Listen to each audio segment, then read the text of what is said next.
Harvard Divinity School. Black Religion and Critical Theory Colloquium, Panel 1, October 5th, 2023. Good afternoon, everyone. Welcome to this event that we've all been looking forward to, the Black Religion and Critical Theory Colloquium. My name is David Holland. I'm the interim dean this semester at the Harvard Divinity School, and it's my pleasure and honor to extend to our faculty, our students, our friends, our graduates, a very warm welcome to today's colloquium. This has been a wonderful event to watch come into formation and to see the lineup for today take shape in both panels, the series of scholars that promise to enrich and challenge and elevate us as teachers, as scholars, and as community members. So thank you in advance to those who will be participating. My primary job today is to thank my colleague Ahmad Greene-Hayes, who has really been the driving force behind this and who has poured both his intellectual acumen and his organizational energy into making this happen. So could we please give Professor Greene-Hayes a round of applause?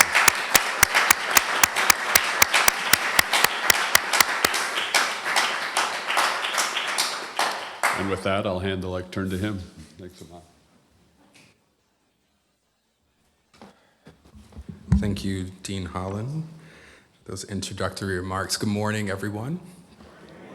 It's very lovely to see all of your faces in the room. As the dean said, I am Ahmad Greene-Hayes, Assistant Professor of African American Religious Studies here at Harvard Divinity School, and I'm excited to welcome you to the Black Religion and Critical Theory Colloquium.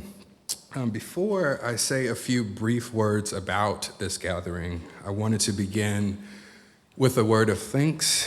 Again, thank you to Dean Holland for the remarks, and thanks, of course, to our outgoing Dean David Hempton in his absence, who believed in the vision for this event and supported its execution from the start. I'd also like to thank Marlon Cummings, Madeline Scott, and my current faculty coordinator, Sue Min Kim, along with the entire staff of the Office of Academic Affairs and IT for all of their assistance with making today possible. Gratitude as well to graduate assistants Stephen Harris and Ramin Javadian for their logistical support, and to my colleagues in the area of Black religion, Professors Tracy Hucks, Terrence Johnson, and Jacob Alupina for their continued support. The Black Religion and Critical Theory Colloquium is a new endeavor here at Harvard Divinity School that seeks to bridge connections between the critical study of Black religion and studies of race, gender, and sexuality in critical theory and philosophy, among many other fields. The aim of this gathering is to support research and sustain dialogue about the ways in which religion and race are co-constitutive and function as governing categories of analysis at the helm of both religious studies and Black studies, respectively. This colloquium is designed to incite intellectual exchange among leading and emerging scholars and to suggest new directions for future research and teaching.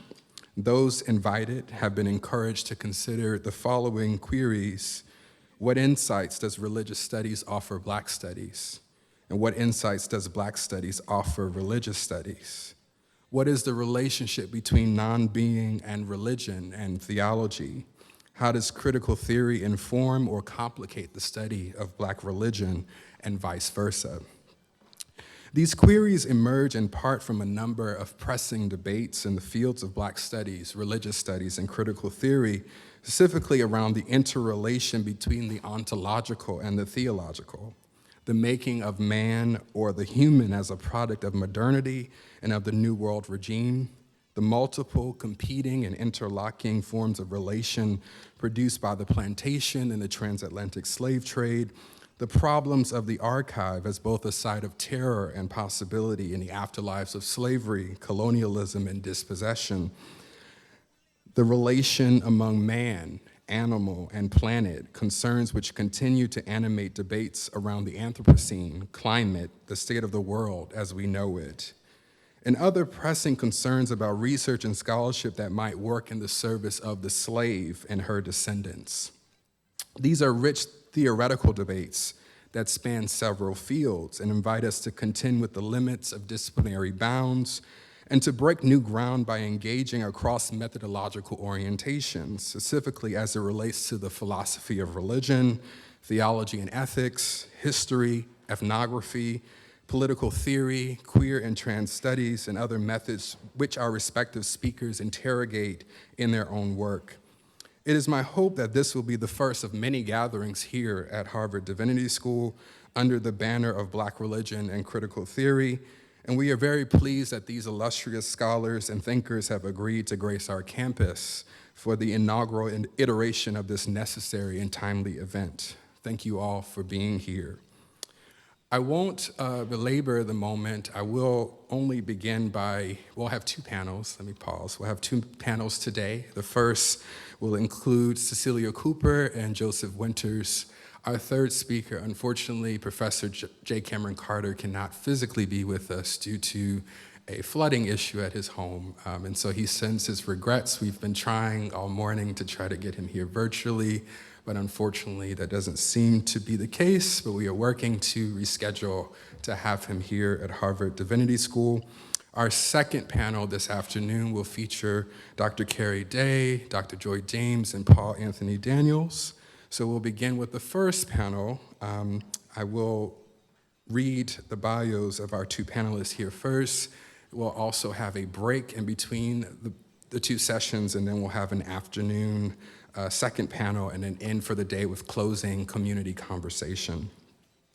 Cecilio M. Cooper is a 2023 to 24 Folger Institute Long-Term Research Fellow. They've previously held postdoctoral fellowships at NYU, as well as the University of Michigan. Via Black critical thought, they broadly address debates around gender, political theology, cartography, iconography, and science studies. Their first book manuscript examines the occulted role Blackness and darkness play in cosmological constitutions of subsurface space by engaging the visual cultures of alchemy and demonology. Cooper's research has been supported by the National Endowment for the Humanities, the American Antiquarian Society, John Carter Brown Library, Yale Center for British Art, and Folger Shakespeare Library, among others. They completed the PhD with distinction in African American Studies and a graduate certificate in critical theory from Northwestern University. Their talk today is entitled Epicenity and Infernal Iconography. Our second speaker is Dr. Joseph Winters, who is an associate professor in religious studies and African American studies at Duke University. He holds secondary appointments in English and gender and sexuality and feminist studies. Winters' interests lie at the intersection of Black religious thought, Black studies, and critical theory. His research examines the ways Black literature and aesthetics develop alternative configurations of the sacred, piety, Black spirit, and secularity in response to the religious underpinnings of anti-Black violence and coloniality. His first book, Hope Draped in Black, Race, Melancholy, and the Agony of Progress, was published by Duke University Press in 2016. Winters is currently finishing a second manuscript titled Disturbing Profanity, Hip-Hop, Black Aesthetics, and the Volatile Sacred. His talk today is entitled Profane Ruptures, Blackness, Religion, and World Deformation. If we could begin by giving these two scholars a round of applause.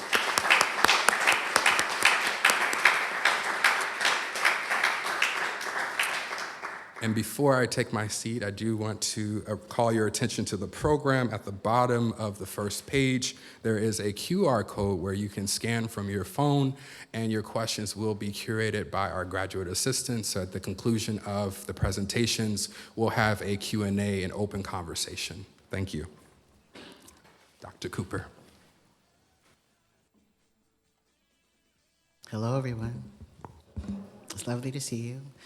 I am so appreciative that I've been given the opportunity to share my unusual research with this specially curated audience. It's a treat to be able to think deeply about questions of religion as well as Black critical thought among people who are invested in being rigorous and generous. And I'm so appreciative of the organizers in front of and behind the scenes for affording this opportunity for us to gather and use our imaginations. And with that, I'll begin. Fantastical depictions of subsurface space constitute arresting scenes of late medieval and early modern cosmography. The idea of an umbrous subterranean domain for the deceased isn't exclusive to monotheistic scripture. Hades, for example, doubles as the name for another well-known afterlife terminus rooted in polytheistic Greco-Roman traditions, as well as its ruler. The German Tannhauser legend chronicles a knight's renegade voyage to Venusberg, which is where he rendezvoused with the love goddess Venus deep within her mountain home. Arguably, none of the varied interpretations that exist of underworlds in Western thought have become more recognizable than those of Christian hell. Its infamy as the cardinal carceral space for the damned inspired artists to create canonical and terrifying spectacles. In the wake of Dante's indelible influence, visual portrayals of hell took on a distinctly cartographic and morphological tenor. This included vivid attempts to systematically map hell as a layered expanse occupied by taxonomically distinguishable elements. Now, alongside these attempts at taming diabolical disarray through vertically oriented lines of order, another complementary set of hellscapes accentuated globular properties and theriomorphic physiognomies. So in this painting detail on the right, the devil writhes in anguish after being overtaken by the pale archangel Saint Michael. The rows of spiked white teeth on the humanesque bat hybrid's head are salaciously echoed on both its groin and the phallic snake slithering from the same opening. The suspenseful episode from the Book of Revelations is a highly aestheticized announcement of castration anxiety that was provoked by a melanated anti-hero. The glowing red spheres of its pupilled eyes similarly repeat as a pair of protruding nipple adornments on an armored breastplate. In keeping with racially coded spatial and chromatic symbolism, the black creature is relegated to the bottom right corner of the composition. White trumps black, and sacred vanquishes profane, an all too familiar refrain. The conflation of consumptive orifices, sex, gender, indeterminacy, and dark monstrosity shown here are recurring themes throughout Hellmouth imagery. Mouths are charged sites of logocentric emittance and eroticized thoroughfares for supernatural power. They are penetrable vehicles for prayer and Eucharistic intimacy, while also inviting abyssal descent, damnation, and demonic possession. Medievalist scholar Nancy Cacciola notes that, quote, medieval artistic portrayals of death present striking parallels with portrayals of exorcism. In both cases, the spirit is shown exiting through the mouth, end quote. A quest for symmetry between the macrocosm and microcosm structures the scalar dimensions of demonic possession. Malevolent spirits threaten corporeal integrity by wantonly invading individuated body territory so that these atomized conquests correlate to the broad-scale triumph over the entire subterranean domain of hell. J. Lauren Mattori incisively states that, quote, Afro-Atlantic sacred ontologies both belie the isomorphism of the body with the person and concomitantly the isomorphism of territory with community, end quote. Body schemas are territorial configurations that doubly index sizable geographic territories and smaller ones within immediate reach of a single, sinful host's skeleton. Individuated cases of possession resemble wars of position, a la Antonio Gramsci, meant to hasten protracted wars of maneuver over global dominance. Occult iconography in concert with texts corporealize infernal territorialization in disconcerting ways. Disembodied hellmouths and bipedal archdemons conjure up carnality as a conduit for colliginous perdition. European portrayals of these figures have often been perceived in attendant scholarship as anthropomorphically female, and so corroborating beliefs that women were especially susceptible to demonic possession.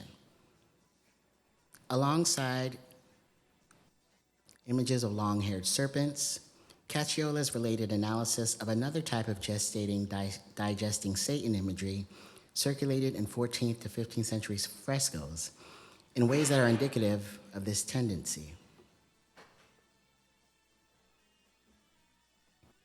Rather than a clear-cut gender-normative visage, these squatting, hirsute figures seem to take a more conspicuously aberrant compound male-female form. In both Giotto's fresco at Scrovegni Chapel in Padua and Buffalmacco's fresco at the Cemetery of Pisa, a horned creature seems to excrete or consume smaller pale bodies from an orifice below its belly. From murals to illuminated manuscripts, intentional ambiguity around this being an alimentary, reproductive, and/or scatological act is a hallmark of these colorful hellscapes. Moreover, the boundaries limiting interiority from exteriority are troubled by the infernally, quote, porous body that interpenetrates its environment, absorbing and expelling elements of its surroundings, end quote. There are no visible phallic or mammary features on the archdemon to shore up speculations as to exactly what anatomical labels should appropriately be used to describe its groin opening. The indeterminate sex-gender characteristics of the gestating/digesting Satan were intrinsic to the visual grammar used to convey that evil is most rawly expressed as disorder. Cacciola eschews any mention of the gestating/digesting Satan as possibly serving as a hermaphroditic figure in order to advance her claims about white cisgender women suffering as the quintessence of the feminized demonic. However, I interpret these diabolical figures not only as emblematizing demonic cis-femininity, but perhaps more accurately signifying a distinctly dark demonic epicenity. In linguistics, the term epicene describes nouns that fall below the threshold of sex differentiability. For example, the singular pronoun they is considered gender neutral because it is used with morphological consistency for reference of any gender.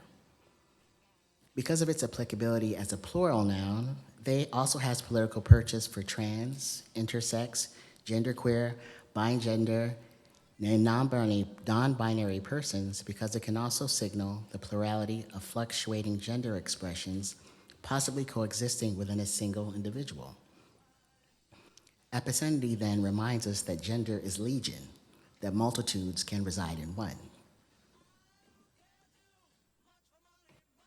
The gender mix representations of the gestating, digesting Satans resonated with submerged perceptions of the fallen angel as an intersex or even polysex Satan rather than exclusively male entity.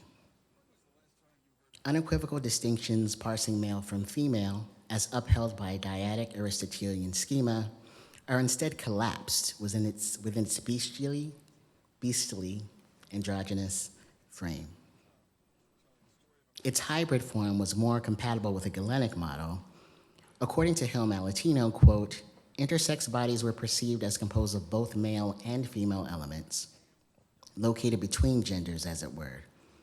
The understanding of sex is what we could term bimodal rather than dimorphic, end quote. Still, what is clear is that this version of Satan cannot squarely be situated among the reference for man with a capital M, which is a cisgender masculine placeholder around which Judeo-Christian/theological sovereignty orbits. I point to this diabolically epicene motif in early modern art because it is a noteworthy antecedent to Baphomet iconography, which has proliferated since the 19th century. Michael Knowles inflammatorily advocated for the eradication of transgenderism in public life entirely at the 2023 Conservative Political Action Conference held at the Gaylord National Harbor Resort and Convention Center in National Harbor, Maryland. He then took an even more apotropaic stance by explicitly framing the, quote, transgender agenda as, quote, really demonic stuff. And this all happened on his solo show that you can catch on YouTube. This incipient trans eradication campaign is part of an intensifying wave of organized aggression towards transgender people in the United States and Britain. The Daily Wire commentator went on to invoke Eliphas Levy's rendering of Baphomet as a, quote, trans depiction that portrays a, quote, man and a woman kind of blended together in a really grotesque way, end quote. So from this right-wing pundit's perspective, the mounting appeals for the civic recognition of transgender persons amounts to spiritual attacks on man's sexual nature and sexual difference and complementarity. Despite his distinctly anti-feminist invectives, the practicing Roman Catholic Knowles makes strange annihilationist bedfellows with feminists, from Zionist lesbian separatists to gender-critical evangelicals on the issue of transness. Predation turfism denounces transfeminine people, according to Heike Schouten, as imposters hell-bent on sexually assaulting and replacing authentic cis women. Transmasculine people, by this thinking, are likewise charged with apostatically defecting from and destabilizing sapphic sisterhood. These religiously inflected trans antagonistic dispositions are animated by a, quote, extinction phobia, which is a terrified anxiety about the ability of the demonized other to eradicate oneself and one's people. Citing ancient precedent, Knowles further deploys diabolizing rhetoric by suggesting that the dysmorphic discord between body and interiority, thought intrinsic to trans self-actualization, might actually be caused by diabolical entities. Demonic possession describes these cases when malevolent spirits threaten corporeal integrity by wantonly invading personal body territory. So due to their unruly nature, Knowles thinks these supernatural miscreants comprise a compelling facet of gender-based spiritual warfare, as well as rhetoric. Art, literature, and media trafficking in satanic feminist traditions audaciously reclaim the insurgent energy inhabiting demonic figures like Baphomet from the religious right's quest for exorcism. As an individuated occult figure, Baphomet functions as an infernal, androgynous foil to the archetypal, cisgender, heterosexual dyad, Adam and Eve, from Judeo-Christian exegesis. Trans and non-binary pagans of many stripes embrace Baphomet as a gender non-conforming emblem of their disidentification from Abrahamic faiths and compulsory cisgenderism. Described as the fallen deity that the Knights of Templar were accused of apostatically venerating, Baphomet is a bearded, cloven-hooded idol with wings. Baphomet operates as a demonic progenitor of evil in the sublunar world, while simultaneously embodying within a single form how human, non-human animal offspring might appear as a result of witches of any gender copulating with demons. Baphomet is imbued with the Epicene darkness in ways that have been most readily recognized as having chromatic or esoteric significance.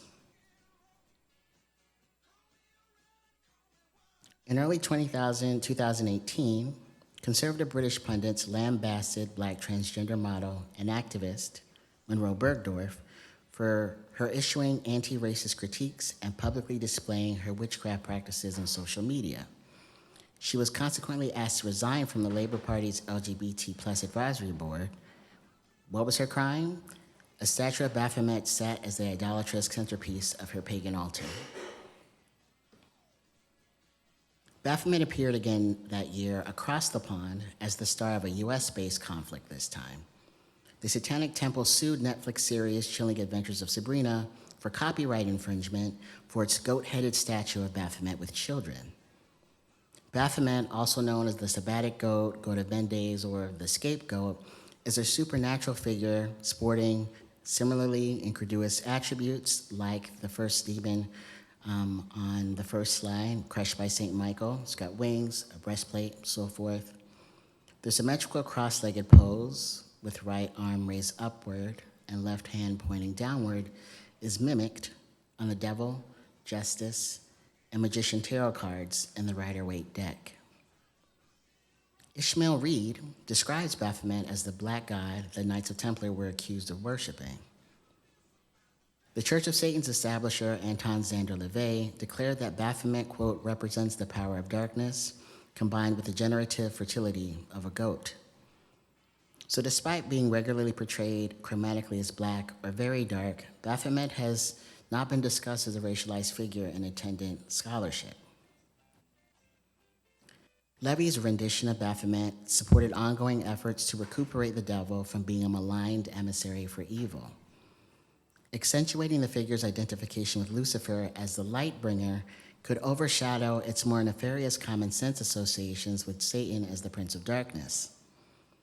Central to the esoterist dogma of magic is the concept of astrolight, which was an essentially agnostic implement for transformation. It was an invisible and malleable vehicle for communicating intentions when its complementary feminine and masculine currents were properly manipulated. While a vibrant force subject to use for maleficent ends, Levy found that alchemists and socialist revolutionaries alike demonstrated how astrolight could also be wielded for the greater good. Baphomet presides then over worldly and otherworldly affairs as astrolight incarnated, as opposed to an evil emissary. Infernal epicentity was one means through which Levy and his supporters conveyed the equilibrium of opposites as a tenet central to magical doctrine. Alexandra James, frontwoman for the band Twin Temple, compellingly remarks that Baphomet is technically a goddess, but also a god, an intersex deity who represents the transcendence of binary forms, dissolving in the coming together of self. According to Parafax-Nailed, a religious historian, satanic feminism champions Lucifer as a liberator of women rather than a duplicitous agent of Eve's downfall. The feminist impact of this vein of occult icons endures centuries later as Epicene demons still signify the harmonious collapse and integration of sex-gender duality, as well as other dichotomies of social, political, religious, and philosophical import. And towards a conclusion, we presently sit at a juncture when camouflage retrenchments endorsing the singularity of antipodal, black femininity, and femaleness have become irrevocably implicated in cis-aspirant trans antagonisms.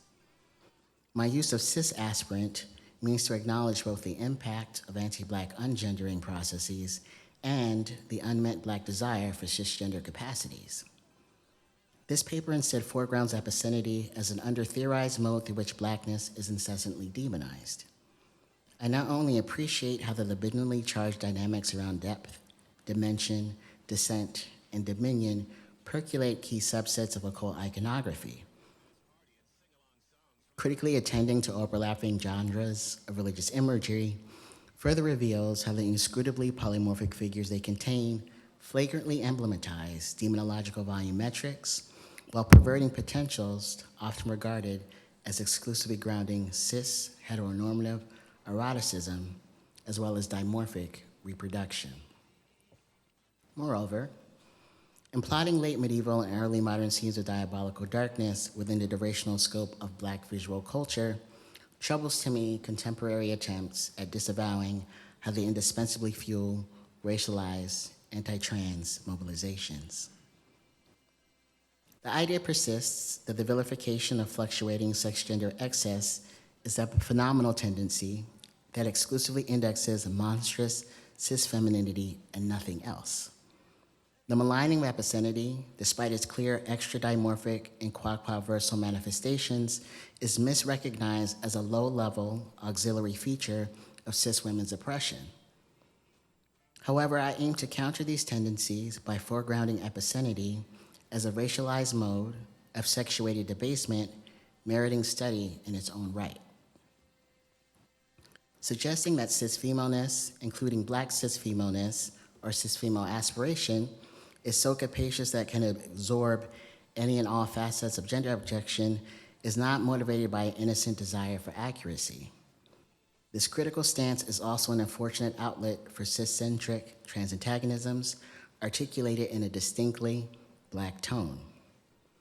It works to subdue, silence, and sideline any Black analyses of gender that would destabilize the transphobic gatekeeping upholding cis over trans, which undergirds the paradigmatic scaffolding of white over Black. Insisting that the exhaustive pliability of Black cisgender positionalities be singly funneled through cis-aspirant appeals is, to put it plainly, transphobic. Its enthusiastic embrace of a two-sex model puts Black studies in closer alignment with supposed competing schools of thought that some of us would like to readily admit.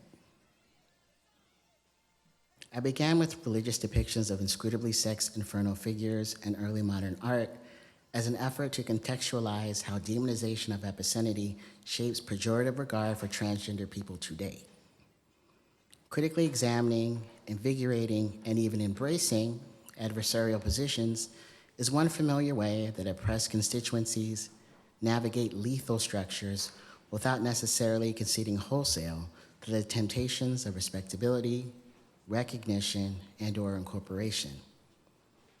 My very sincere wish is that whatever cross-fertilizations that might newly emerge between Black studies and religious studies, that they lean toward Black trans people's well-being rather than our continued erasure and demise. Thank you.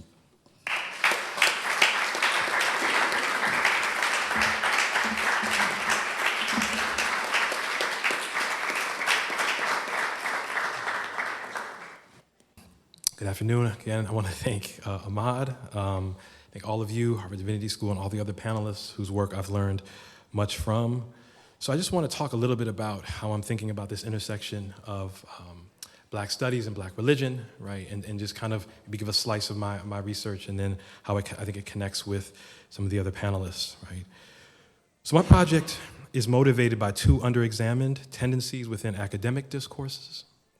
One involves drawing a stable contrast between the religious and the secular, a division that is operative in genealogies of coloniality and anti-Black racism that ignore or diminish the religious logics and grammars that underpin these arrangements.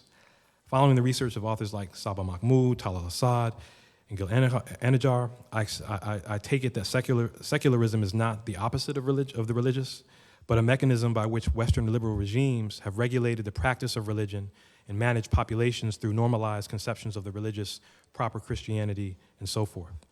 The second related tendency often separates the field of Black studies from Black religious thought. This split creates a predicament where the religious and Black studies is either marginal, under-theorized, or reducible to the Black church, or Afro-Protestantism, as some would say.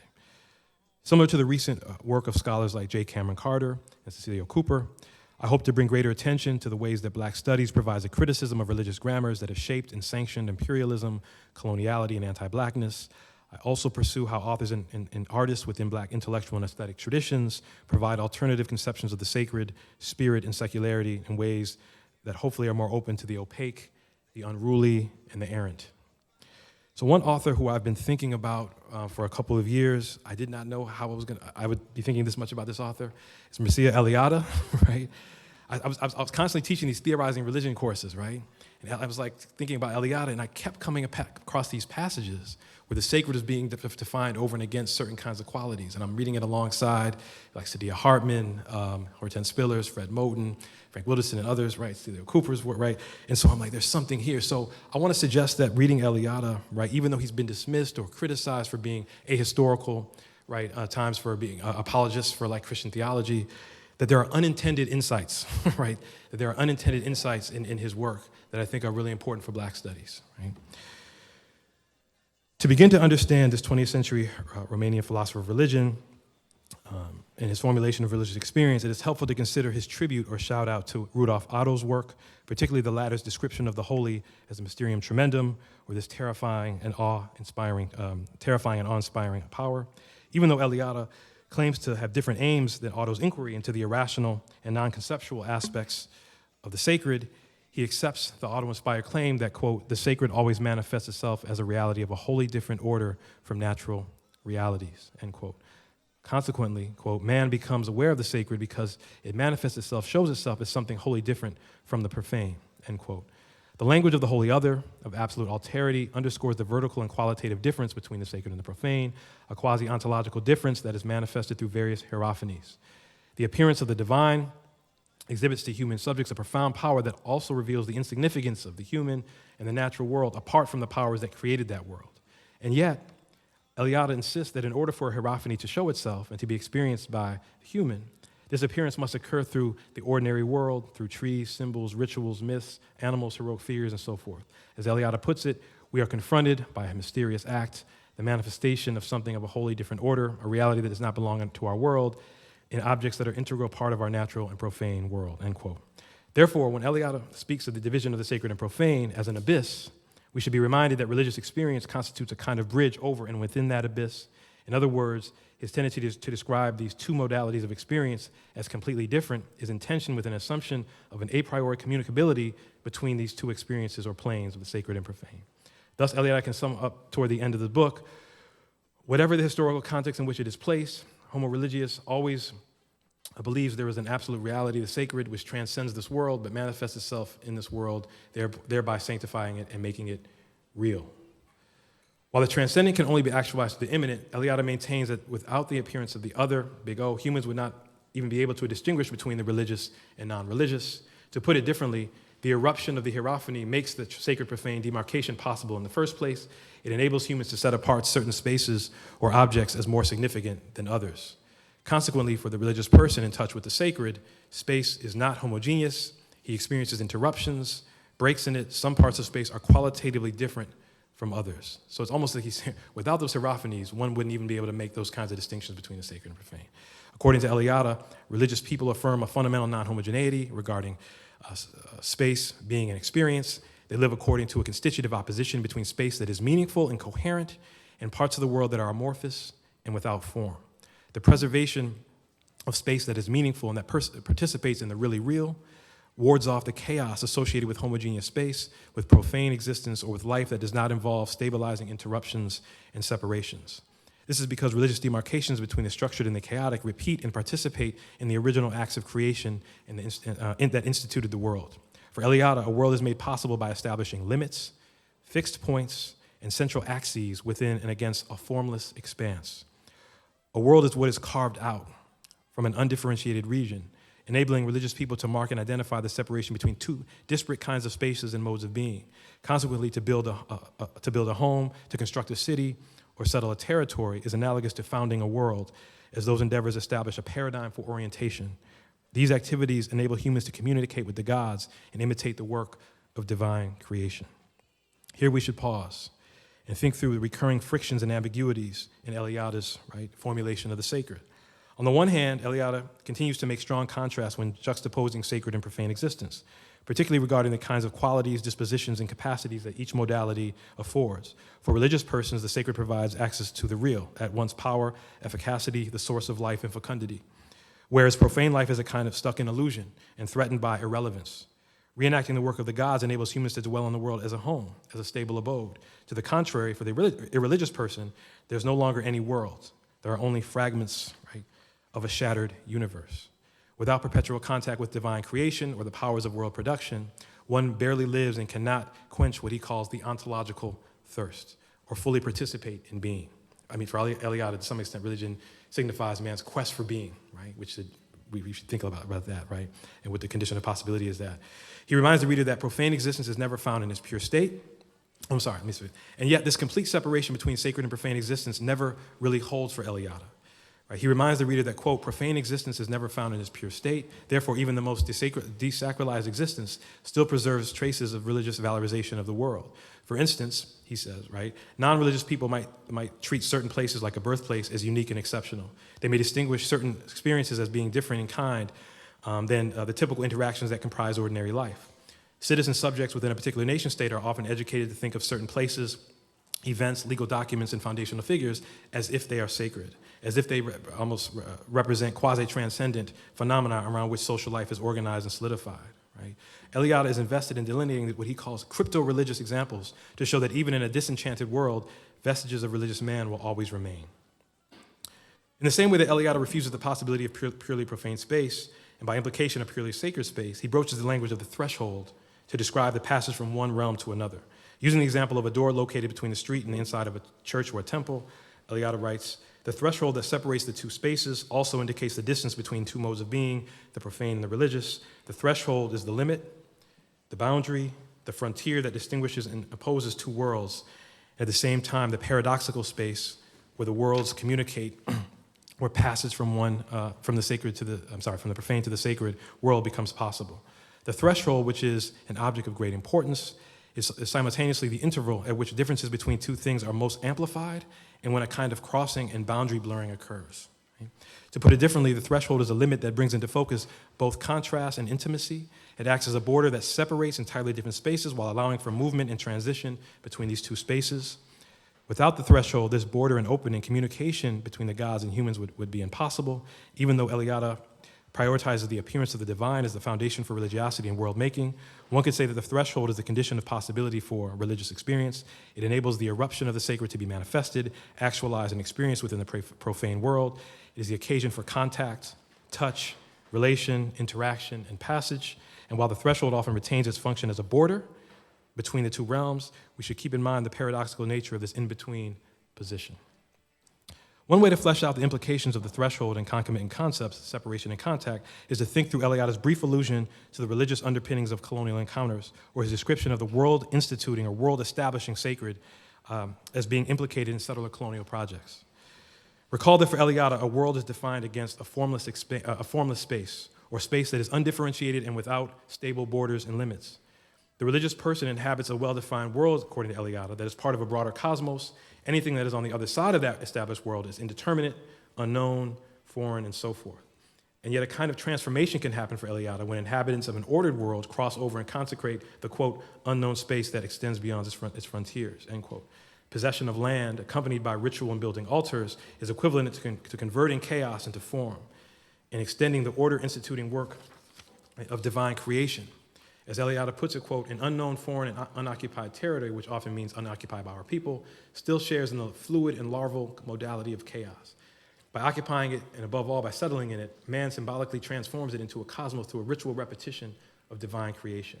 Settling unknown territory entails a certain imagination of that territory as devoid of form, life, stability, and in need of some kind of external imposition of structure and organization. The pursuit of settlement also assumes that the threshold between our world and their world is fluid and permeable, even as that fluidity can become the occasion for dispossession in the name of a rigid contrast between the world and wilderness, or sacred and profane." Exemplified for Eliade by the Spanish and Portuguese conquest of the Americas, taking possession of foreign territory for the colonizer is a form of renewal and giving new life to regions and peoples considered not quite alive. One might consider this connection between the consecration of space and the colonial occupation of land as a dynamic that is no longer prevalent in a modern secularized world. In a world organized by nation-state sovereignty, militarism, and the operations of capital, it might seem that Eliade's religious lexicon is outdated. This suspicion is compounded when Eliade makes distinctions between traditional and modern societies, designating to the former myths that involve gods slaying monsters and dragons of the underworld prior to creation. Right? The renewal of the world for traditional religious societies, he tells us, required the repetition of the victory of the gods over the forces of darkness, death, and chaos. Right? Yet Eliade reminds the reader that modern subjects are very much committed to constructing boundaries to hold at bay beings, populations, dangers, and desires that threaten to, quote, bring about ruin, disintegration, and death. He contends that a religious conception of the world remains in collective anxieties about the quote-unquote civilized world, being inundated with those chaotic forces from within and elsewhere. Here we might think of the kinds of discourses that mark migrants from Haiti, Central America, as a peril to U.S. safety and border maintenance. For Eliade, the enduring opposition between a coherent world and disorder indicates trepidation at the prospect of, quote, the abolition of an order, a cosmos, an organic structure, an immersion in the state of fluidity, of formlessness, in short, of chaos. For Eliade, religiosity persists in humanity's need for order, the desire to inhabit a world that provides structure and orientation, and a certain kind of thirst and quest for being. Those qualities that might violate or profane this attachment to order, darkness, formlessness, must be contained, eliminated, or incorporated into a well-ordered cosmos. Okay, you probably wonder, why all this Eliade? So let me try to just go, let me break it down for what, right? So I think for me, there's at least 4 or 5 things that I'm really interested in, right? Eliade has this moment where he says, right, something like settling territory, right? Settling territory. He was thinking again about Spanish and Portuguese conquistadors. And it's not always clear that he's giving descriptions, right? Phenomenological descriptions. It's not always clear if he's endorsing or not, right? But settling territory is like founding a world, he says, right? And that founding of a world is almost like participating in the work of the gods, right? Participating in, right, cosmogony, participating in the creation of the world, right? So world making, right, is what for Eliade connects humans to the gods, right? It is a kind of sacred practice of becoming divine. World built, and that's 1. 2, world building, right? What you could think about in terms of cosmos, order, organic structure, is opposed to the virtual, the fluid, blackness, the aquatic, the monstrous, or what he says, that which is yet to acquire a form. Right? So we can think here, if I think here was, right, Cecilio Cooper's work, it would be that, right, the sacred in some way, right, is not only defined against darkness, but also the underworld, right? The chthonic. Right? The threshold, right, is a space where contrasts break down, right? Where there's this moment, right, a moment where something breaks down, right? Where the contrast between sacred and profane, or between order and chaos, right, actually, right, has to kind of undergo a certain kind of fluidity, right? And yet, that also becomes the occasion to reintroduce and reestablish certain kinds of binaries and demarcations, right? If Eliade's description is right, then we might see coloniality, right, settler colonial regimes, right, as religious ceremonies, as sacred economies, right? So two authors that I try to think in conversation with Eliade, right, are W.B. Du Bois and Sylvia Wynter. I won't go too much, I want to have time for conversation, but, right, consider Du Bois' 1920 essay, The Souls of White Folk, right, in which the philosopher, sociologist, and activist refers to whiteness as a religion, right? Rejecting the notion that whiteness is reducible to pigmentation, Du Bois describes it as a belief system, right? One that includes the presumed superiority of white peoples over non-white peoples, and a devotion to, quote, ownership of the earth forever and ever, amen, end quote. Right? In this essay, he talks about, right, whiteness as belief, fantasy, desire, right, but also, right, as a religion. Here, Du Bois implicitly refuses any durable distinction between belief and practice. In fact, belief in whiteness is directly connected to, right, property, ownership, and the operations of, right, expansive capitalism. Whiteness is a belief system that propels and legitimates the conversion of opaque regions and populations into the property of European and American imperial endeavors. Within this religion of whiteness, the agents of European civilization can treat themselves as what he says, supermen and world-mastering demigods.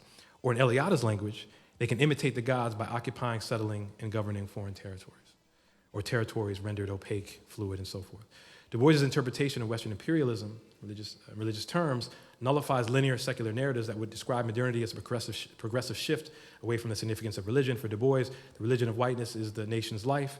It holds and binds, right? You can think of here the term religare, meaning to bind and to tie. It holds and binds the nation together, even as its life is predicated on death-producing rituals. Jamaican philosopher and critic Sylvia Wynter continues these lines of thought in her description of Western man, or the dominant representation of humanity unduly defined by whiteness, masculinity, heteronormativity, and property ownership. According to Wynter, Western man has been constructed over and against non-Europeans, Native Americans, right, and black people. What is crucial for her is this bifurcation between Western man and its racial others, being an extension and re-expression of previous theological demarcations. Racial and colonial hierarchies are updated versions of the kinds of invidious distinctions made between the redeemed, the unredeemed, the Christian, and the infidel, uninhabitable and inhabitable land, and spirit and flesh. In each of these binaries are ways of carving up the earth and the planet. The first term in the binary represents symbolic life, while the opposing term signifies death. These divisions are rearticulated, for instance, in Darwin's notion of natural selection, according to Wynter, where some species and groups are fit for preserving life, while others are selected for erasure. Although Wynter tends to accept a rather conventional, at times, understanding of secularization, she uses language like degodding and so forth, right? Where modern scientific frameworks replace theocentric paradigms, she contends that what remains across this transition is a sense of planetary non-homogeneity, right?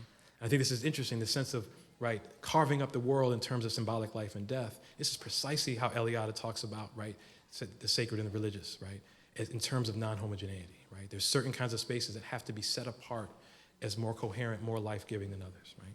So I'm not saying that they're talking to each other, but for me, they're talking to each other, right? So, right, right, so, right, you know. If Eliade claims that spatial non-homogeneity, right, is the hallmark of religious experience and the making of sacred space, then we might say that Western man, according to Winter's analysis, is a religious figure. Consequently, any criticism of man and the imperial agendas attached to this prevailing conception of the ideal human must include a critical engagement with religiosity, theology, political theology, and grammars of the sacred. Just real quick, I mean, one of the things I've been thinking a lot about in terms of Eliade's notion of what I'm reinterpreting as the world establishing sacred, or the world making sacred.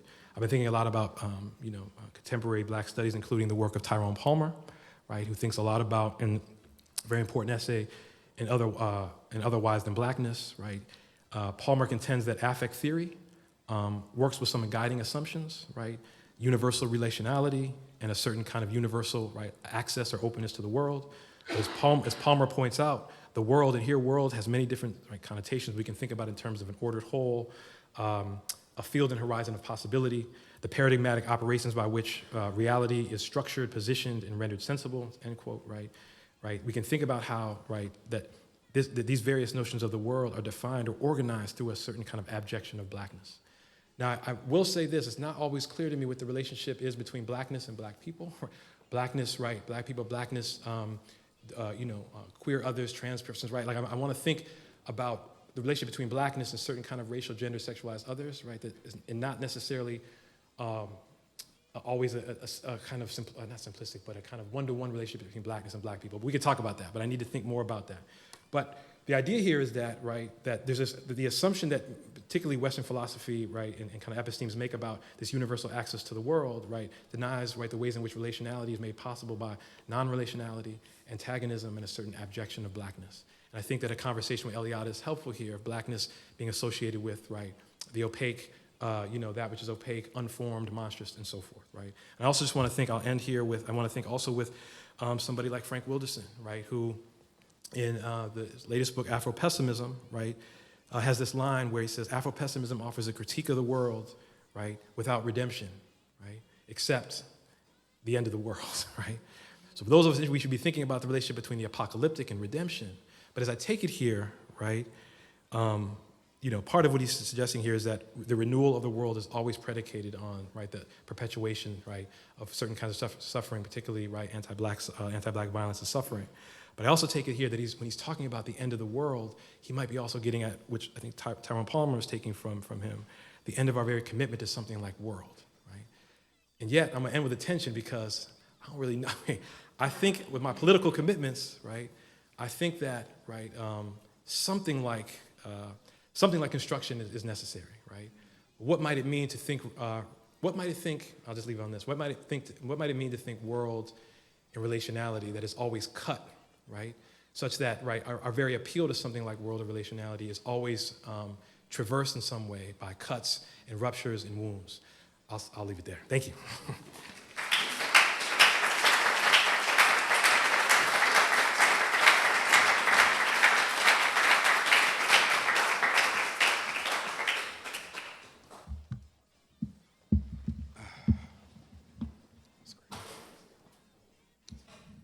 Thank you.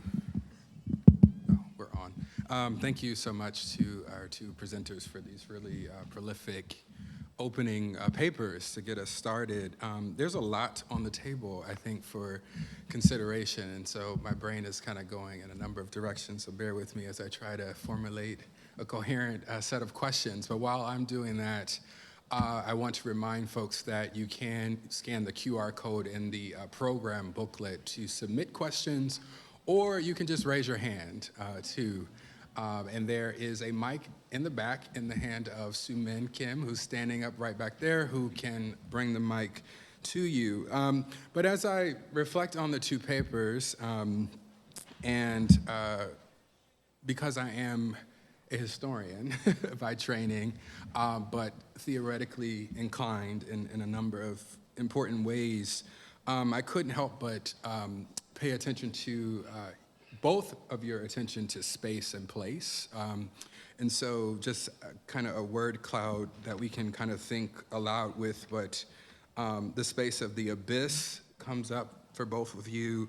The space of the demonological, thinking about threshold as a term that actually appears in both papers. The cosmic, the cosmos, bordered world as another, possession and the kind of multiplicity of meaning imbued by possession one as demonic possession or spirit possession as a kind of term of possibility for African diasporic religions. And also thinking about the monstrous as a kind of ontological sexed and gendered position. So I'm curious if we can kind of comment on what you're doing with space. World is also important. I'd also like us to think there. And the import of, in contemporary Black studies, of worlding as a kind of term that we hear in utility. What does it do for us? What are the limits of it? What does it obscure? So I'll just stop there. Why don't we kind of tease out phrases here and think about space and place? Thank you for those questions. Maybe I'll just think a little bit about, for me, about the complexities of world and worlding, right? Oh, it might be, okay. This is better, okay. The complexities of world and worlding, right? So I mean, on one hand, I think I've been very much influenced by certain kinds of, I think radical political traditions that are invested in something like another world being possible, right? And yet there's something about when I think with the Tyrone Palmer essay in conversation with Eliada, it's got me thinking about, well, is there some, I mean, we can imagine different types of worlds, right? We can even maybe imagine, right, worlding differently in qualitatively different ways, but it seems to me that there might be something about that will always some kind of trace, right, of something like, right, borders, limits, right, but also some kind of, that whatever is being described or inhabited as world, right, that has to be defined in some way over and against, right, either something that is, right, not coherent, right, or regions, peoples, populations that are seen as being world poor, and that's very Heideggerian language, right? So I'm wrestling with that, right? I'm wrestling with, on one hand, right, space, place, how that's imagined, right? I'm wrestling with, thinking about the politics of space around coloniality, gentrification, and so forth, right? What's happening to every city across the United States and across the world, right? But also thinking about the ways in which, for the traditions that I'm thinking about, creating alternative worlds, right? Not worlds that connect the living and the dead, right? And that are not always connected to property, right? And here I'm thinking with my colleague and friend Tracy Hucks and Diane Stewart's work, right? And when thinking about the ways in which their 2-volume series, right? Thinking about the ways in which there might be kind of Afro-Atlantic traditions, right? Where a sense of home, right, and belonging is not always, right, connection to the ancestors and the gods does not necessarily require us to think of the world as property, right? So I'm thinking about all that. But that's not really an answer, but I'm thinking about all that and trying to think through those tensions, if that makes sense. Did you want to respond? Yeah, I'm curious to hear from you. Excellent. Is this microphone on? Mic check. Excellent. Thank you. So, I'm not, originally wasn't trained as an early modernist by any means, but why I turned to early modern imagery, late medieval, is because I'm interested in multiple inflections of terms that circulate in the present. So one, for example, is the kind of seemingly the disenchanted separation of magic from science. And so when I'm thinking about worlding or even the cosmo prefix, the term cosmology shows up in religious studies, but also in physics. And when you think about cosmogony, the origins of the world, cosmology, the way, or cosmography, those ways that worlds have been mapped, the visual grammars of kind of early modern, late medieval imagery are windows into how people have conceived of embodiment in seemingly non-racial terms. So one of the kind of driving forces of my interest, like, what are the things that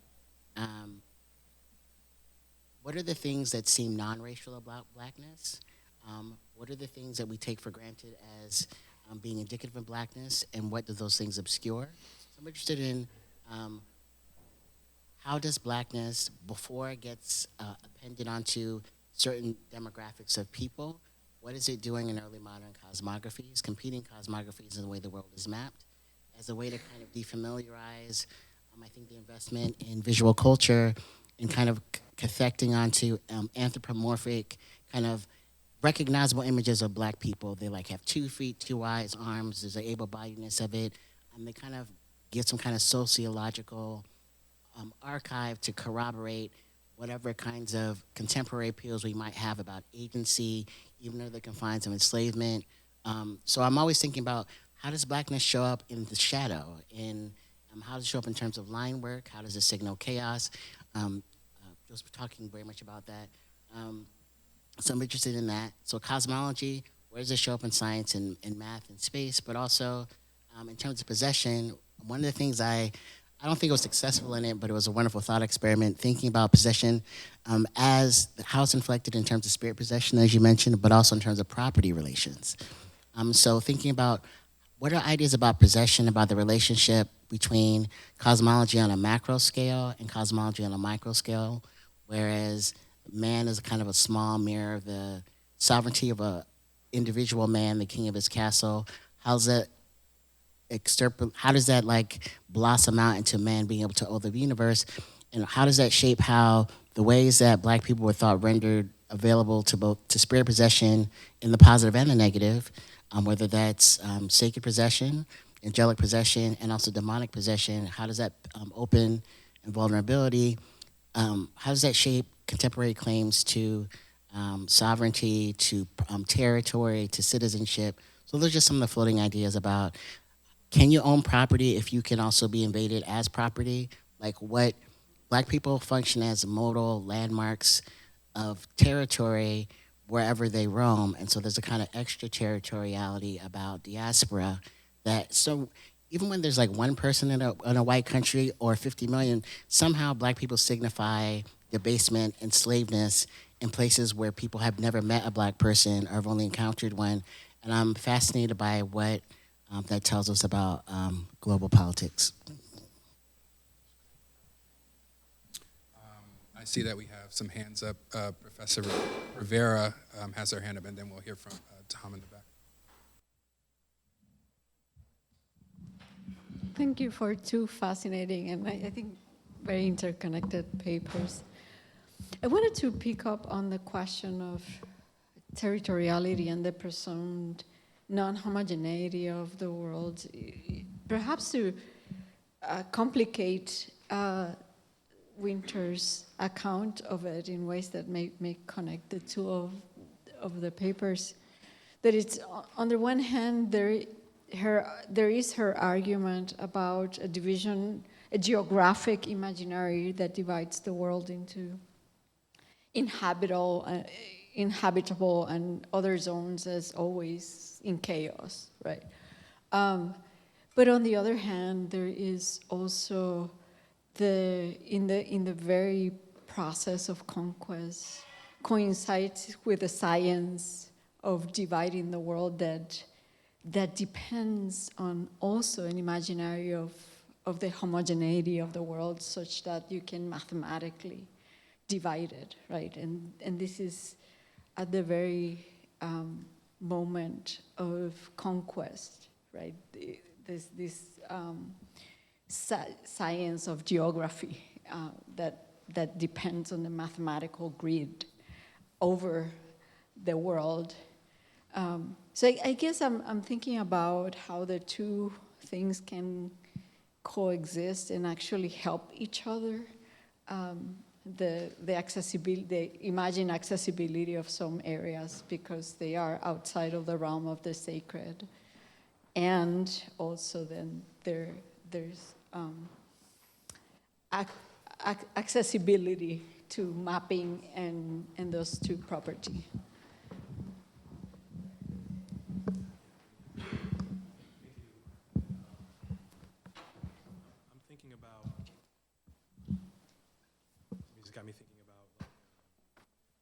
Oh, sorry. Yeah, sorry. Got me thinking about beginning of J.Z. Smith's essay, Religion, Religious, right? Religions, right? But, you know, the famous quote of like, right, the conquistador, right, coming to the Americas and saying, these people have no religion, right? They have no clothes, they have no religion. Well, already, it seems to me already in that moment is a kind of, right, I think I'm trying to get it, like, already is a sense of, right, you're marking some kind of like contrast and maybe ontological difference, but suggesting that this term religion is applicable, right, universally in a certain way, right? I think that's, I mean, it's not quite, but it's something like that to some extent, right, you know, what Winter is getting at is a certain imaginary of non-homogeneity, right, that rearticulates itself and repeats itself between the theocentric and the biocentric. And yet at the same time, right, I wonder if maybe what you're getting at, I mean, on one hand, it assumes something like a kind of universality, right, of man, right, and even a kind of fungibility of certain kinds of regions and bodies, right.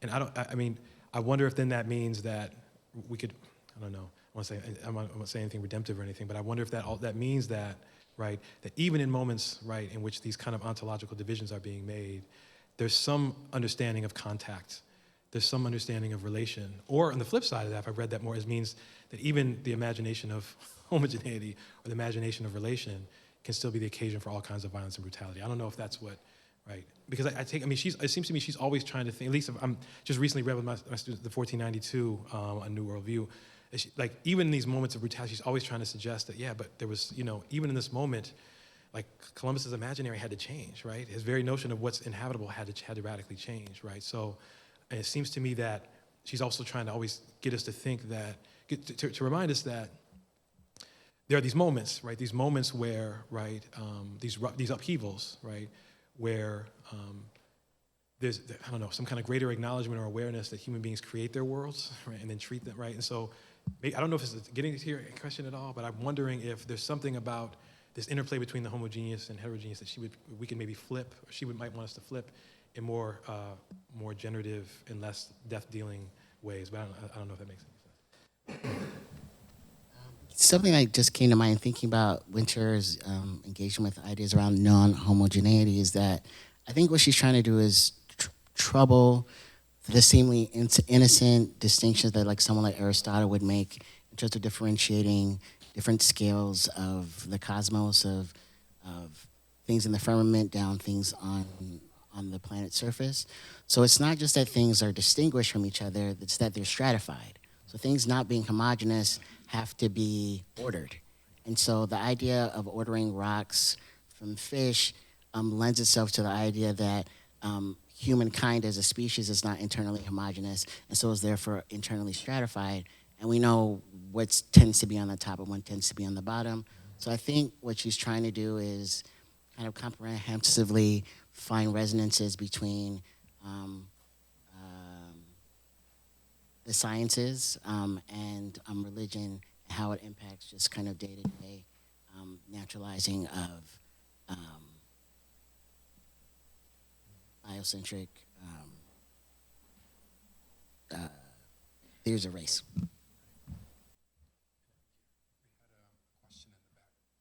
So I actually think Professor Rivera has in many ways stolen the thunder on my question, but I think I'll reiterate it because in these wonderful papers, this seemed to me to be a really key theme, imagination, yes, in the scientific mapping of the world, but also in the construction of a religious other place. I mean, maybe you believe Dante went to hell, I don't know. But in some way, it's a creation of imagination. And then I guess my question for both of you with papers that really span this massive theoretical and chronological area is, okay, imagination works in the paradox of creation and obviously destructive force by that creation. And, what is the way of using that, moving forward in these animating questions that you have? Would you mind repeating the question one more time? imagination, the paradox, creative and destructive. What is the way of using that maybe theme, which I think was present, in both papers, as a way of, moving forward with the other questions that you have?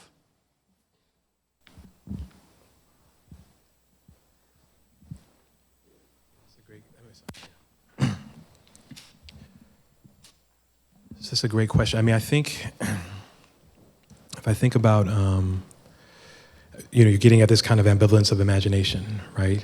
That, or even, I mean, ambivalence in the sense of like the both and happening at the same time, right? She uses the language in 1492, Winter in the Janus face view, right? Like so something does happen in 1492 for her that is actually really important, right? Regarding a certain upheaval, a certain episteme or planetary kind of imaginary, right?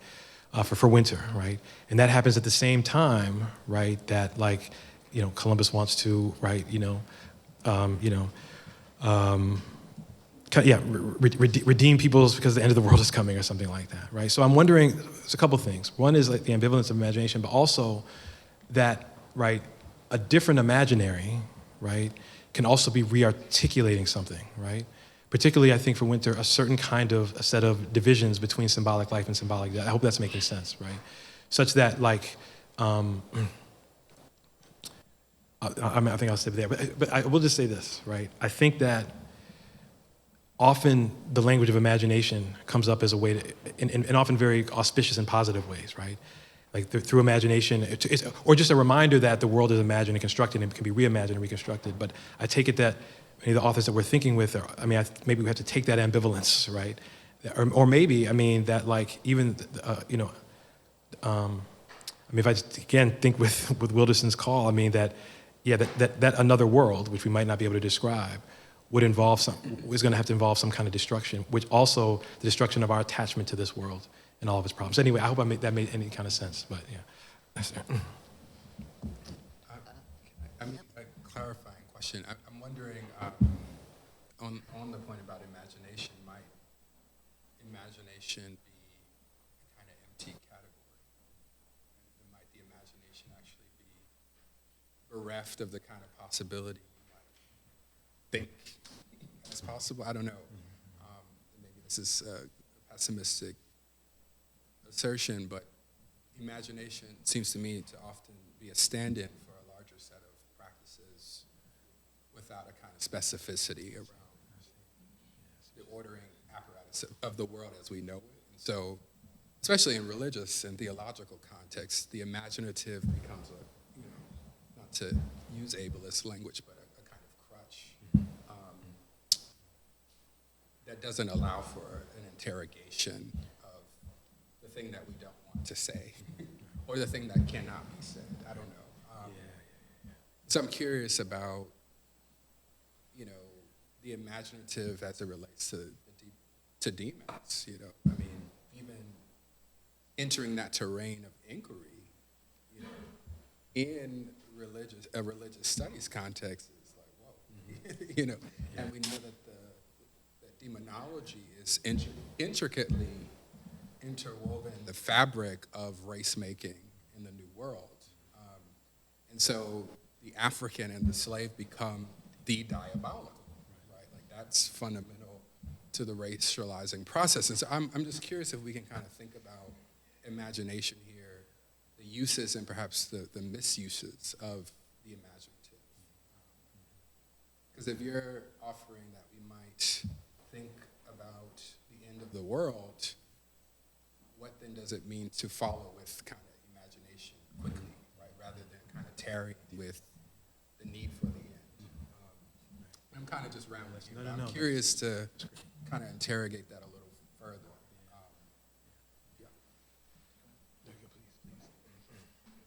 So thank you for repeating the question. I think for me that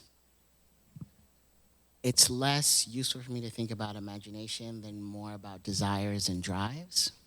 And if, on one hand, Dante's very fantastical, inspiring set of cantos, chronicling this, the the world of purgatory, inferno, I don't think that's any less a work of imagination than the various versions of the Bible that we have. One. So that's just me as someone who just, they're in a medieval space when a very small portion of the population was actually literate. The idea that there would be complementary sets of imagery meant to illustrate or vividly kind of communicate very complicated episodes or scenes in a very long, epic, convoluted set of stories is part of a visual grammar that requires, I saw a meme that said that, it was like some kind of tweet where it was like saying when we read books, we're literally just hallucinating based upon ink typed on parchment. There's something that happens in the mind, and we're not all, what's fascinating is that it was not, the fact that we're not exactly imagining the same things, but there's still a degree of resonance that everyone knows what you mean when you say a demon, what it looks like, what it sounds like. There's a kind of a resource of tropes that people draw upon, and that often typically uses blackness. So when we think about, to your point, Ahmad, about how possession comes up so often when there are accounts of possession in nunneries, I'm thinking about the nuns of Verdun, or they imagine black orbs just floating formlessly. And we see these kind of tropes in contemporary horror movies, black ooze. When people think they're possessed, their fingers start blackening at the end.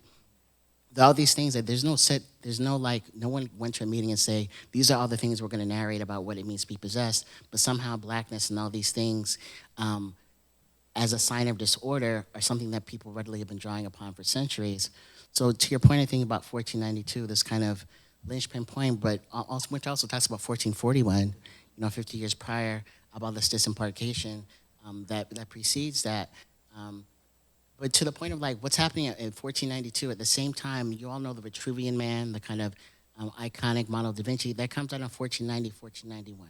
So at the same time, there's kind of drive to go and launch this kind of transatlantic quest to start purchasing people and setting out a whole set of disasters. There's also this move to kind of set visual grammars about symmetry, about cosmography, about cis masculinity as being kind of the pinnacle of what it means to be human happening at the same time.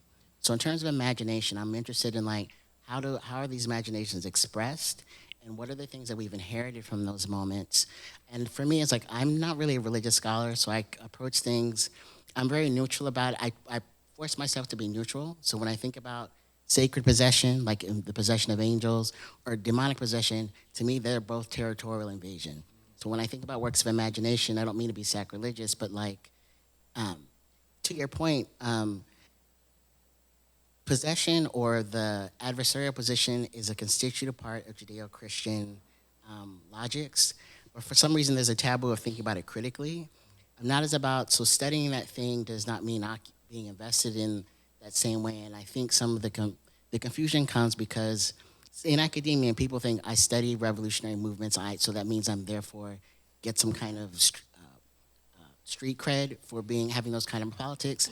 And sometimes those things line up and sometimes they don't. And so just the idea of there's a system, we should be very comprehensive and systematic at how we address systems of knowledge that should be inherited. So thinking about these things that you've offered, I think is important. There's a question in the back, is that correct? Hello, my name's Adrian. I have a question for both of you. Thank you for your presentations. I'll just start with Cecilio. I was really curious by the different ways that the talk was kind of speaking into different conversations. And one of those that I would like to ask you about is how your turn to kind of the early modern intervenes in the dominant whiteness of trans theorizing. And I'm thinking particularly of Susan Stryker's words to Victor Frankenstein, right, and the turn to the monstrous there. If that's something that you're interested in intervening into, just kind of would like to hear more about how you see that kind of conversation expanding or turning differently with your own turn to kind of the early modern and the demonic. That kind of gets me in a weird way to Joseph's stuff because, of course, the Victor Frankenstein is a turn to the Gothic. And that makes me think about the way you grapple with this apocalyptic kind of language, right? maybe not so much through the religious dimension of the apocalyptic, but something like the sublime. And is that a useful category for you? And there might not, there isn't an explicit line of like religious studies thinking in the question, but I think what's kind of shadowing the entire line of thought for me as I'm engaging with both of you is the way aesthetic categories, right, and literary categories actually become analogs for people to think about these religious questions. So, yeah, thank you. So I'm thinking here about the sublime through, as you pointed out, I mean, aesthetic category through people like Kant and Burke, right? Thinking about the way in which Zakiya Jackson takes that on in her work, right? Where for both of those authors, there's something about Black women that become a certain kind of embodiment of the sublime in some way, right? But I think what's interesting, I know these are not all the same, but something about the monstrous and the sublime, right? We're talking about, right, something like attraction and repulsion, right? We're talking about some set of qualities, desires, beings that actually, right, defy representation, even as they also, right, in some ways animate a certain desire to represent, right? Like there's this kind of back and forth I'm thinking about, right? So I think for me, when I think about the monstrous, I think it's very much, it seems to me there's some kind of analogy here between the sublime, right? Regarding the attraction, repulsion, but also, right, this kind of, this tension-filled relationship between, right, that which can't be represented, right? And yet we spend a whole lot of time trying to like, at least talk about it, right? And maybe, or to tarry with, if that makes sense. But I'm also trying to take very seriously the ways in which, right, Zakiya Jackson, argues and shows that for, two key thinkers in this tradition of the sublime, right, Black women or dark women become a kind of stand-in for that, right? That which can't be represented, right? Such that, right, that can, it certainly is an occasion for all kinds of violence, right? But also might be, right, open up the possibility or impossibility, right, for other ways of being, knowing, desiring, and becoming, and so forth. I hope that makes sense, but yeah. Thank you for the assessment. Yes, many around my kind of subterranean undergirding concerns with trans studies, for example. Years ago, I was at a trans feminism conference presenting work, and I returned to Susan Stryker and the kind of tropes that are used in that, like very, again, I know it's an earlier work, but kind of canonical essay about the narration of white trans becoming through not just monstrosity, but specifically kind of dark chaos. It's something that shows up and it's just taken for granted and not remarked upon as being anything particularly racial or in fact impacting the way that white transness or white trans studies has in fact regarded Black transness. And so that's in my mind. And so so that's on one hand. I was like, I need to very methodically trace how that comes to be. But also, my initial project when I was starting PhD study was like I was originally going to do a project on Black trans people, so I admitted in doing. But I wanted to shift courses because there's a way in which the kind of, I would just say like hegemonic, like it sucks the oxygen out of the room where there's a push towards instrumentalizing people's biographies in order to make kind of these political, prescriptive political stances about futurity and generativity. And there's a way in which one hand is like, you don't need to know everything that we're up to survive. And what I predicted actually happened. The things that have been, in some cases, cartoonishly lampooned into being very feel-good kind of sound bites about what Black trans people are doing to navigate systems of structure. And I think, on one hand, we have to tell stories and be rigorous about illuminating hidden kind of cultures, but we also should be mindful of some things don't need to be in the academy, and there's not a lot of sense around it. And I think just literally just like straight sense is like, why are you giving all the recipes? Now people can't, how are people supposed to finesse when everyone's just like doing a sociological ethnography? So there's a level of like, I wish people were mindful of that, but also too, to demystify some of the things that we think we mean. So that means that honestly, I'm very grateful Ahmad and Joseph for you all engaged in my work. I feel very marginal to both those fields. You know, one aside to that is that I recently presented there was a conference on early modern trans studies at the Folger, where I'm a fellow this year. And even in early modern trans studies, as it means to be corrective to kind of very quote unquote presentist. And I say that with scare quotes because I'm trained as a presentist performance studies person. There's a way in which there's a show of archives, and also that, to the point about imagination, the speculative ways in which transness is in the record. And so even as that is doing particular kind of work, you know, thinking about your work, being a historian of mine, there's a way in which there's still kind of key tropes. They're looking for a white Joan of Arc. We need a distinguishable, recognizable white trans figure that people can like latch onto to say these stories. There is no record of, you're not gonna find a record of any black trans person in a medieval archive other than like unnamed eunuchs, for the same reason why you're not gonna find portraits, or there's just kind of a lack of sense around method that I think needs to be attended to. So that's why I turned to alchemy.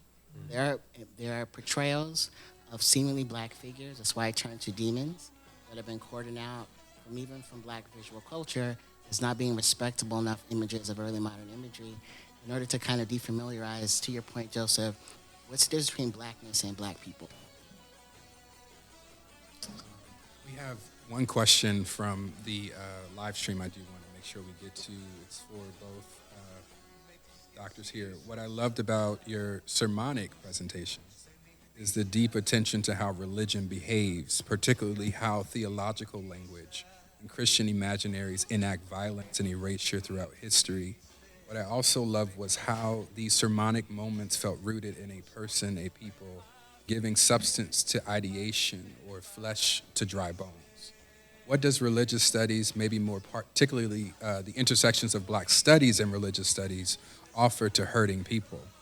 What modalities of care and tenderness and or resistance and abolition does religious studies offer to those that desperately need new modalities of living? We are in a divinity school, so. I've been like, that's all you as a religious study aficionados.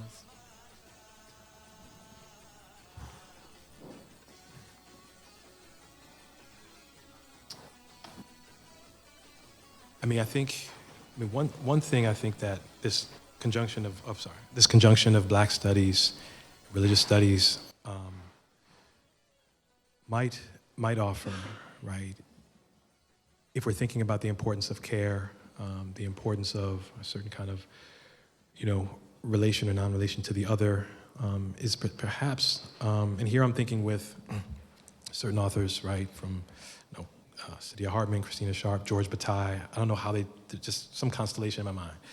But it could be that partly what's helpful is to actually, right, critique and refuse, right, certain well-intentioned, right, forms of care, right? And I mean by that, like, I'm thinking about the kinds of, the ways in which, you know, compassion or sympathy, right, can often be very much a replication of violence, right? Or it could be that actually care and intimacy are never, right, easily divorceable, right, from anguish and violence. I know that's difficult to hear and say, but it could be that, right, that what some of these authors that we're thinking about, right, throughout different time periods are maybe getting us to see is, right, is that, right, you know, care and relationality, I don't know if care and relationality is always wounded, right? Which means that there's no way to make any kind of simple distinction between, right, the kinds of care that we want to, right, resist and refuse various forms of violence and brutality, right? And I hope that makes sense. I know it's a kind of negative way to get at it, right? I'm certainly interested in certain kinds, I'm thinking about certain kinds of practices and strategies, but I'm always thinking about those practices and strategies and as being certain kinds of ruptures and cuts to certain ways of thinking about, right?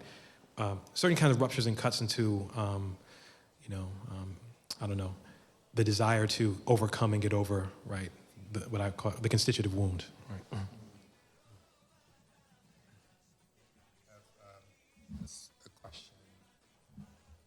Yeah. Cecilio, thank you for your paper, as well as you, Joseph. I have a question about if there's any distinction for you between how the Black maternal has been thought as also this kind of non-representable reproductive zone in Black studies, and how you're thinking about the chthonic and the abyssal, particularly as it has stakes for conceptions around the Black female body and sexual dimorphism in Black studies currently. Thank you. I really appreciate the question. So in some ways, I'm going to leave you in suspense about what my conclusions about that are. But I am thinking deeply about the relationships between sexual dimorphism, exegesis, and then that's why I turned to alchemy to kind of trouble some of those distinctions. But stay tuned. Really quickly, I'm actually interested in how the Black maternal shows up in hip hop, right? Particularly certain moments where the artists like Biggie Smalls or Nas is actually imagining themselves in the womb, right? So it becomes this. So anyway, yeah. Hello. Oh, this is very loud. I'm George Mwath, Assistant Professor of History and African American Studies. I'm very happy to have heard these papers from you, Dr. Cooper and Dr. Winters, mainly because if you listen close enough, life rhymes. And yesterday in our class on the Black history of electronic dance music, we started reading Marlon Bailey's Butch Queens Up in Pumps. And in the introduction to that book, Bailey cites Munoz's use of world making in the book of essays, Disidentifications. And in the classroom, we began to think about underground spaces and counter-public spaces. Think about, someone like Michael Warner, big kind of communications idea, but the idea that the underground is not just a space that is to be obscured or a space that is necessarily in contrast with the public, but is purposefully, in many ways, a sacred space. And what we were exploring in the class was the ways in which that sacrality is illegible to those who don't know. So the kind of colloquial, if you know, you know. And so my question is, across your two papers, I'm thinking methodologically, and so often this question is addressed methodologically in an ethnographic sense, right? I'm a long-term participant, observer of this group that you don't know, there's obscure to you, and in my being in this space, I can convey to you what this group is about. But Dr. Winters, the use of history is also another method, right? And that's fascinating to me. And I'm wondering, with this problematic of world making and kind of the sacrality inherent in it, and the words and the sort of the threshold that you're talking about, that moment where you recognize or you don't recognize, that moment where it is or it's not. What do you think is the use of either register? We need ethnography in the moment to kind of break this theoretical notion knowable and feelable, right, in our lives now. But there's also the historical register. I'm thinking about a figure like William Dorsey Swann, Afro-American born into slavery in 1860, who becomes free and is widely known as the first drag queen in America. And why it is figures like that are so obscured and still surprising to us when they're mentioned. So even as we have a crisis of needing to know and be in the moment, we still have a crisis of history too, where figures in the past, whether they're the nameless eunuch or someone like William Dorsey Swann, still surprise us and still are figures we reach into the abyss to know. And I think what's so powerful about your two papers is that they offer a route for us. So I'd wonder if you can both explore the method here. Thank you so much. I'll say, I think I'm gonna answer your question sideways, in that I think I heard you say that these underground spaces are sacred. I think methodologically, I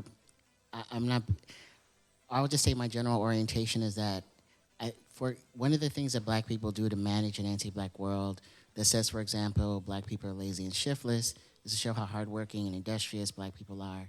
And the other half is saying like the relegation of black people to being profane and debased is to make the claim that black people are sacred. I am not interested in recuperating things that have been previously said as being profane and turning them sacred in order to perform an alignment with them or resonance with them. And again, there's things I do at an intellectual level, and then the things, the things I do in my day-to-day.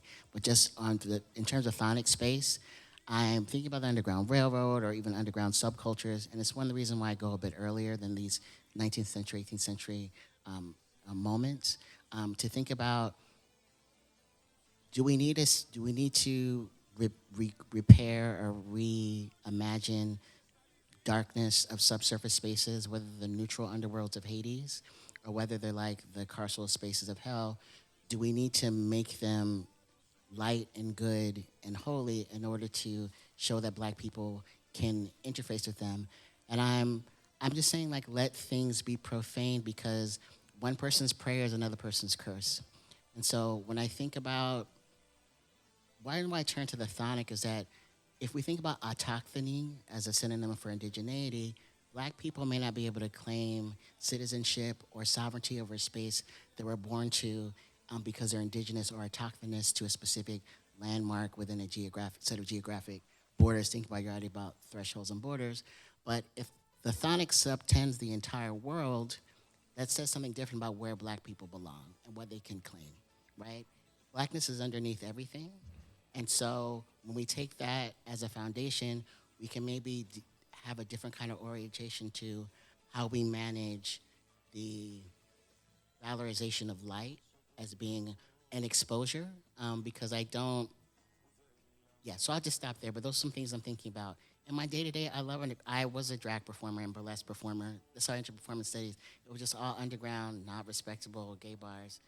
But also when I'm thinking on a paradigmatic level, what is it about romanticizing the hidden in the underground? Well, that's how we got RuPaul's Drag Race, so.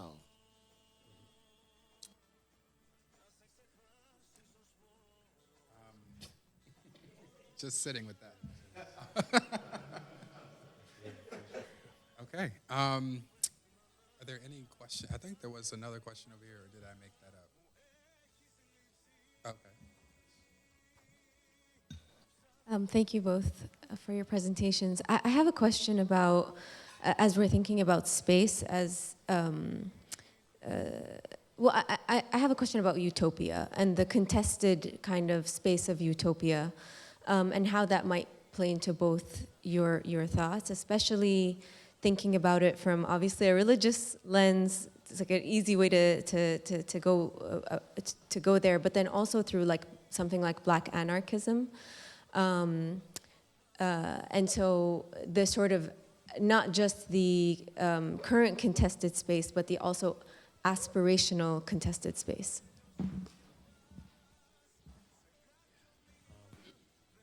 Just real quick, I mean, one of the, there's different ways to think about the etymology of utopia, right? The etymology of utopia, but I know, right, this idea of no place, right, or nowhere, which then gets flipped now here or something like that, right? But I'm wondering, so I've been thinking a lot with, trying to understand the work of like people like Fred Moten, right, and the kind of the relationship between something like The Fugitive, right, and the refusal of property, settlement, and so forth, right? And I'm trying to,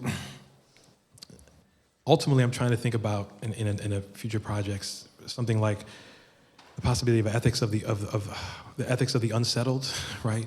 Right? Because when I think of utopia, right, I think of a combination of things that both like a kind of longing, right, a longing for something like home, but also the impossibility of home, right?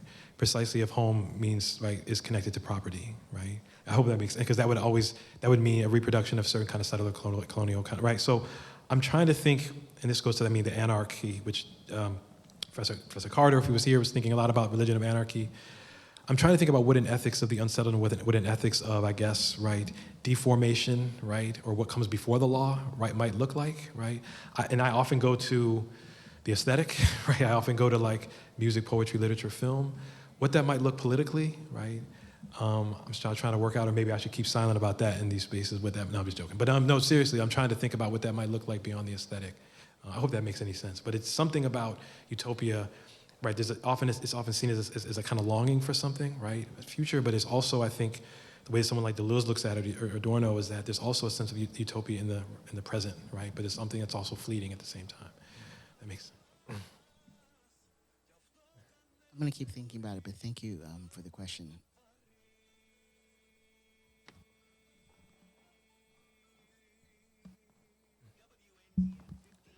Hi, I'm Anthony Trujillo, and I guess I center myself in Native American Indigenous Studies.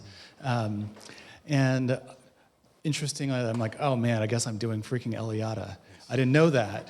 That's kind of like the analysis or the critique I'm kind of building out. So thank you so much for drawing that out. I'm really taken with the idea of, or just the pressure on the idea of the threshold.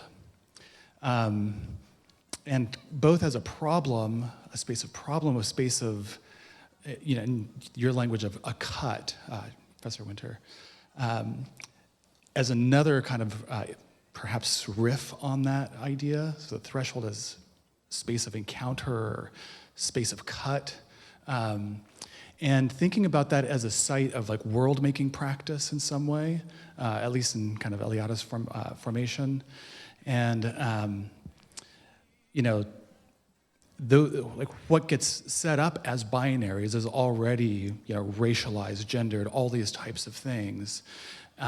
So if we kind of think about a threshold between some of, within those formations, are we just re-perpetuating that binary as kind of a site of threshold between? But I'm also thinking about how is this actually connected to, you know, bodies, sexed bodies, or just physical bodies, and land spaces. I've thought of like trying to think a lot about like amphibiousness as kind of a space from which to think about different possibilities of being.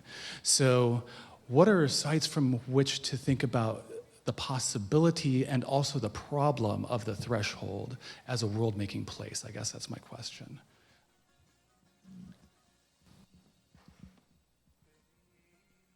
As you were speaking, when I was thinking about the threshold, Horton Spiller's concept of vestibularity comes to mind, because the vestibularity marks one of several theorizations of these, as you pointed, space of encounter, portals.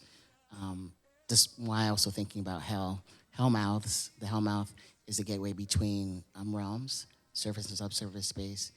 But also there are other ways of, I'm still thinking about like what it does to observe or mark the different ways that boundary points or where different spheres meet, and at what point are we reifying them by acknowledging them? And so it's something I'm thinking about, but I know there's a vestibular, but also Sylvia Winter talks about the Pillars of Hercules as another kind of threshold space that doesn't have the same kind of bodily kind of resonance, like the vestibule is like in your ear, the vestibule is a way to talk about the womb. So the Pillars of Hercules, these two columns between the known and quote unknown world, and you see that on. So there's different ways of thinking about that, and they do different kinds of work. So one is like the difference between monstrosity and human beings, but also the inside and outside of the vestibule, like a home, the home space. So I just think it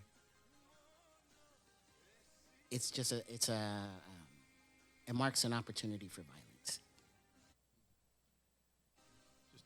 Let me just real quickly. I mean, I think as you're pointing out, thank you for your questions. I think, as you pointed out for Eliade, it's precisely that moment where the contrast is most most heightened, right, most salient, and where it seems to kind of, seems to kind of break down, right, between, right, it is a kind of passage or an entrance or something, right? So, but I also been thinking a lot about, I've also just been thinking a lot about like the term threshold. Like, I actually had to go back and look it up, right, and think about like, I mean, there's a way in which, and of course, it's a limit. It's a kind of in between space, but it's also like it's a space like if you go beyond it, right, something gets activated, right, or if you go below it, right, any kind of stimulus will not cause any action, right.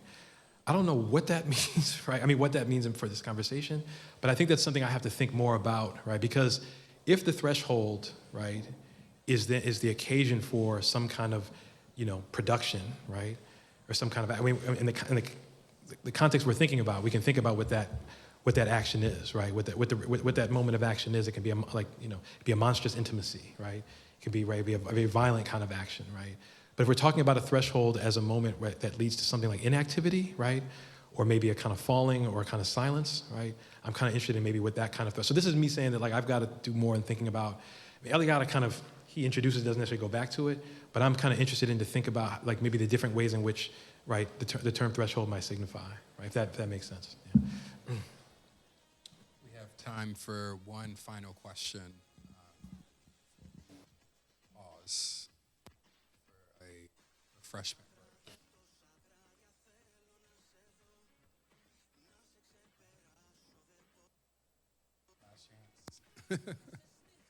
All right, well, we'll give a round of applause.